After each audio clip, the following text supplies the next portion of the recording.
사무엘상 8장입니다. 왕을 세워달라고 하는 이스라엘의 모습이 나와 있습니다. 사무엘 얘기를 잠깐 하고 넘어가죠. 어제 했어야 되는데 좀 다 못해서. 사무엘이요 진짜 대단한 사람이었어요. 여러분 이 사사기 때부터 어제 얘기했지만 사사기 때부터 어떻게 해서 영적으로 계속 이렇게 떨어졌죠. 그렇죠?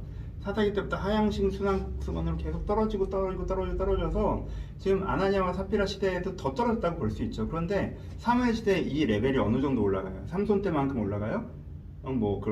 기도원 때만큼 올라가요? 아니죠. 이 백성의 평균 레벨이 드보라 때보다 더 올라가는 느낌. 드보라 때만큼은 올라가잖아요. 그쵸? 그러니까 사사기 때부터 쭉 떨어졌던 이스라엘 신앙 수준이 한번 확 올라가가지고 다윗 솔로몬 시대까지 올라갔다가 이렇게 서서히 하락하는데, 그럼 요 곡선을 사사기의 그 어두운 바닥을 찍었던 곡선을 확 끌어올리는 게 어디냐? 라고 하면 사무엘이라는 거예요. 그쵸? 그러니까 사무엘은 정말 위대한 영적 지도자였습니다. 사무엘의 독특성이 있어요. 사무엘은요, 여러분 보세요. 다윗은 직업이 뭐예요? 그 직위라고 해야 되나? 왕이죠. 기드온은 사사죠. 엘리야는 선지자고, 아론은 제사장이죠. 그럼 사무엘은 이 전부이기도 하고 또 아니기도 하죠. 그렇죠? 아론의 자손이 아닌데 제사장의 역할들을 다 하고, 그렇죠? 사무엘은 기본적으로 보면 선지자를 우리가 인식하고, 근데 사실 실제 이 나라를 다스리는 사사의 역할을 했고요. 왕 같은 역할을 했잖아요. 그렇죠? 그러니까 이 모든 모습을 갖고 있는데 또 그 무엇도 아닌 그 독특함이 사무엘 가운데 있습니다. 그러니까 사무엘의 권위는 뭐였냐면요. 하나님이 그와 함께 하신다라는 권위였어요. 마치 모세가 갖고 있었던 것 같은 그런 권위를 사무엘이 갖고 이 모든 역할을 해냅니다. 그렇죠? 이 모든 권력을 자기가 탁 잡고, 모세도 제사장과 모세의 역할, 아론과 모세의 역할이 갈라졌는데 이 모든 역할을 사무엘이 다 감당해요. 왜 그랬냐면 사무엘의 사명 자체가 진정성을 회복시키는, 그냥 어떤 형식을 다시 만들고 싶지가 않으신 거예요. 하나님께서. 왜냐하면 형식만 만들면 형식만 지켜놓고 속은 딴 걸로 바뀌어버리니까 하여튼 그 형식을 만들지 않으시고, 이 사무엘 시대에는 무형식의 형식 없이 진심으로 하나님께서 사무엘에게 함께 하신다, 우리가 같이 가서 이렇게 함께 예배드린다, 우리가 변화된다, 이런 진심을 하시기 위해서 사무엘을 이렇게 높게 들어서 쓰신 거죠. 특별하게 사용하신 거죠. 그렇죠? 그러니까 이 사명을 감당하기가 정말 어려웠겠죠. 그것도 설교라고 할 수 있지만, 이게 교만해지는 사람이 이게 사람이 교만해지는데, 사무엘은 이렇게 크게 하나님께서 모든 것들을 다 하시는데도 자기의 인생 전체에서 흔들림이 없이 정말 아기 때부터, 그쵸, 노년에 이르기까지, 그쵸, 흔들림 없이 하나님을 섬기는 모습을 보여주고 있어요. 대단한 사람이에요. 그 표현도 사무엘이 세 곳을 순회하면서 이제 다스렸다고 표현하는데, 베델, 길괄, 미스바가 나오죠. 베델이 어디예요? 베델은 야곱이죠. 그쵸? 야곱에게 주신 언약, 창세기, 그쵸? 창세기를 표현하고요. 길갈은 어디예요? 여호수아가 요단강을 건너서 12도를 세운 곳이죠. 그쵸? 거기는 무슨 언약이? 길갈의 언약은 신명기의 언약이죠. 모세와 여호수아에게 주셨던 그 언약. 미스바는 뭐예요? 회개의 은혜죠. 그쵸? 사무엘을 통해서 겪었던. 그러니까 사무엘이 이 세 군데로 돌아다녔다는 게 기본적으로 무슨 뜻입니까? 정적인 의도도 있지만 기본적으로 뭐예요? 이들에게 전달하는 메시지가 이 이스라엘에게 야곱의 언약을 회복하고, 모세 신명기의 언약을 회복하고, 사무엘을 통해 주셨던 그 회개의 은혜를 유지시키는 것. 이것이 사무엘이 자기의 치세 동안 이스라엘에게 가르치고 이스라엘에 전했던 것이라고 얘기할 수 있습니다. 그렇죠? 그래서 사무엘이라는 인물을 그렇게 계속 등장하긴 하지만 얼마나 대단한지 이렇게 딱 덜 나와요. 하여튼 여러분들 이 사람 얼마나 아름다운 사람이 꼭 기억하셨으면 좋겠고요. 그래서 이 책의 이름이 다윗서가 아니라 사무엘서예요. 사무엘이 썼다고 볼 수도 어려운데 사무엘서라고 나와 있는데, 여러분 그 의미, 한 시대, 그렇죠?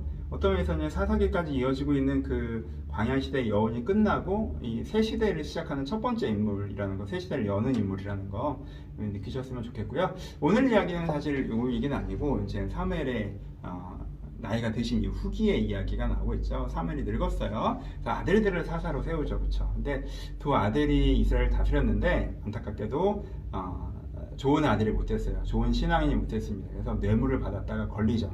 그래서 이것이 문제가 되고요. 아마도 두 아들은 물러났던 것 같아요. 하나님께 이걸 문제적으로 말씀하지 않으시니까.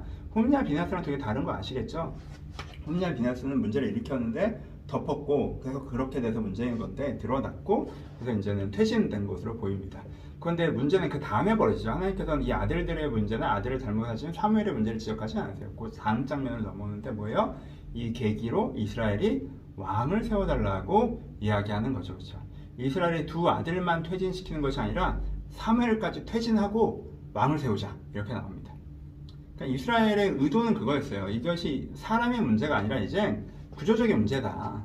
사사기 우리가 몇백 년 해봤지만 하나님께서 하나님의 사람을 세우시고 그때 조금 반짝 괜찮고 그래서 좋은 지도자가 없으면 우리가 다시 이렇게 푹 꺼지지 않냐. 이 몇백 년 동안 해봤는데 이렇게 된다. 그러니까 지도자가 없는 기간이 불안하다. 그러니까 지도자가 계속 있었으면 좋겠다. 그러면 왕정 아니냐. 그러니까 맨날 사람이 문제다, 사람이 문제다, 사람이 문제다라고 하는데 이 정도 되면 시스템 문제다. 그러니까 이제 사사 제도 말고 왕정으로 넘어가자. 이제 이걸 주장하면서 그러기 위해서 사무엘이 자기 후계자를 세우는 게 아니라 왕을 세우고 용퇴하십시오. 이제 이렇게 하는 거죠, 그렇죠?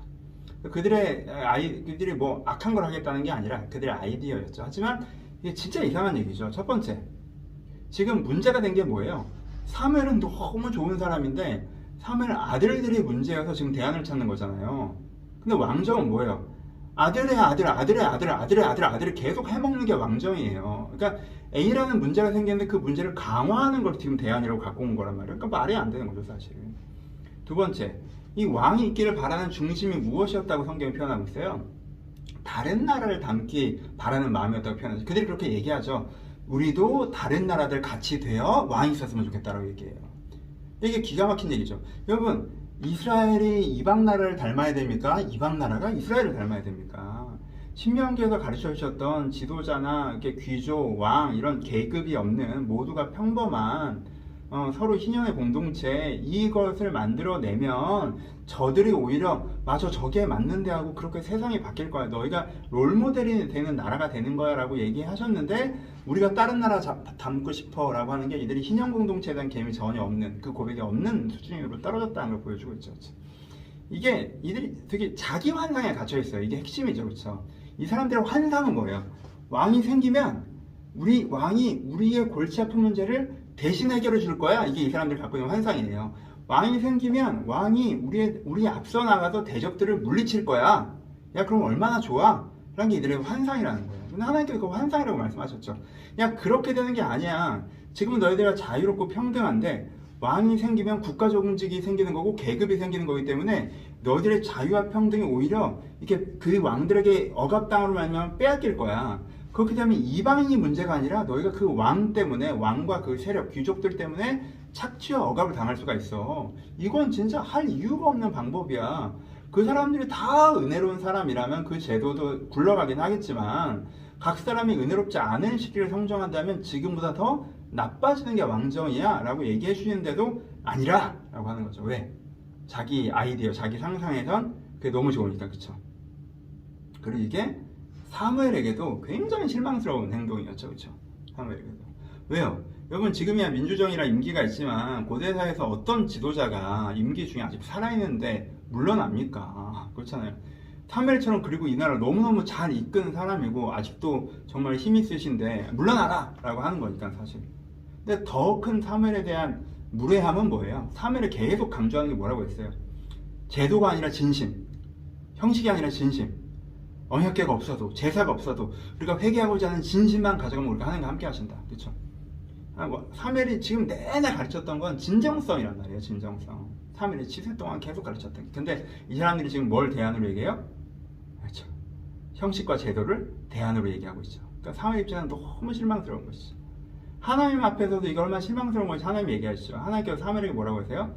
저들이 너를 버린 게 아니라 나를 버리는 거야. 나를 버려 자기 왕이 되지 못하게 하는 거야. 라고 얘기하시죠. 그러니까 이들이 뭘 하는 거예요? 하나님이 그 기간에도 통치해 주시잖아요. 우리가 하나님을 진심으로 잘 믿고만 있으면 미스바에서 도우셨던 것처럼 하나님께 계속 도우실 거란 말이에요. 하나님께 왕이시기 때문에 문제가 없어요. 우리의 신앙이 좋으면 문제가 없단 말이에요. 그렇죠? 근데 이 사람들이 뭘 상정하는 거예요, 사실은? 우리의 신앙이 약해서 하나님께 우리를 적극적으로 안 도와줘도 이 시스템이 그것을 커버해 줬으면 좋겠다. 이 생각이잖아요. 그러니까 이 사람의 마음의 중심에 뭐가 있는 거예요? 바벨의 중심이 있는 거죠. 하나님 없이도 시스템이 나를 지켜줬으면 좋겠다는 생각을 한다는 거죠. 그렇죠? 그러니까 여러분 이 이스라엘의 모습을 좀 묵상해 보셔야 돼요. 자기 생각에 이렇게 하면 좋을 것 같다는 아이디어에 사로잡힐 때가 있어요. 와, 이렇게 하면 너무 좋을 것 같아. 그렇죠? 이 일을 하면 너무 좋을 것 같아. 이 일을 안 하면 너무 좋을 것 같아. 이 사람과 함께하면 너무 좋을 것 같아. 이 사람과만 헤어지면 너무 좋을 것 같아. 이 일만 잘 되면 너무 좋을 것 같아. 이 문제만 해결되면 너무 좋을 것 같아. 내가 생각하는 방식으로 이렇게 되면 되게 좋을 것 같아 라고 그 아이디어에 사로잡혀서 하나님이 그게 아니라고 하셔도 하나님 이게 좋은 건데 왜 날 안 도와줘요 라고 이렇게 가는 게 얼마나 우리 인생에 마이너스가 되는 건지 고민해 보셔야 돼요. 그래서 여러분들이 방법적으로도 겸손하셔야 돼요. 그렇죠? 방법적으로 겸손하게 하나님께 어떤 방법이 좋을까요? 과정에서 그걸 물어보시면 어려운 길이 아니라 좀 더 쉬운 길로 가실 수가 있어요. 오히려 꼭 그러셨으면 좋겠습니다. 마무리. 하나님 근데 왕정을 도입해 주시죠. 왕을 세우시죠. 그래서 하나님의 존중이 나타나죠. 그래서 좀 길고 복잡한 얘기했겠지만 간단하게 얘기하면 하나님의 존중이 나타납니다. 하나님은 방향이 아닌 방법의 영역에서요 우리를 존중해 주세요.